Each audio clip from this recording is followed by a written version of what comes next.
പക്ഷേ 15ക്ക് മേലെ അടിച്ച് കാശുണ്ടാക്ക്. ബോച്ചേട്ടി സൂപ്പർ സ്ട്രോങ്. നിങ്ങൾ കയ്യില് ചായപ്പൊടി ഇട്ടിട്ട് നമ്മള് ചായ അടിച്ചാണ്ടല്ലോ, 1-ന്ന് 15 ചായ അടിച്ചെടുക്കാം. എന്നാലും ബാക്കിയാണ്, ഊറ്റ് ബാക്കിയാണ്. സ്ട്രോങ് ആണ് എന്നെ പോലെ.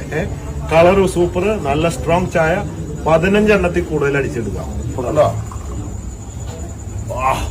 തല ഇറങ്ങി വീഴും, അത്ര സ്ട്രോങ് ആ. പ്രത്യേകിച്ച് റെസ്റ്റോറന്റൊക്കെ പ്രോഫിറ്റബിൾ ആണ് 15 എണ്ണത്തിൽ കൂടുതൽ അടിക്കാൻ. 3 കിലോ അങ്ങനെ പല തരത്തിലുള്ള 300 ഗ്രാം, 5 കിലോ. ഇതില് 50 ലക്കി ഡ്രോ ടിക്കറ്റ് ആണ് ഇതിന്റെ ഉള്ളിലുള്ളത്. 50 ദിവസം നിങ്ങളുടെ ഭാഗ്യം പരീക്ഷിക്കാം. അപ്പോ ഇത് ഹോട്ടൽ പ്ലാന്റ്, ഒരു ഹോട്ടലിലേക്കോ ചായക്കട, തട്ടുകട, എവിടെയാണെങ്കിലും അത് അറിയില്ല, മുതലാളിയും ചായ അടിക്കുന്ന ആൾക്കാരും ഒരുമിച്ച് ഷെയർ ചെയ്യോ 50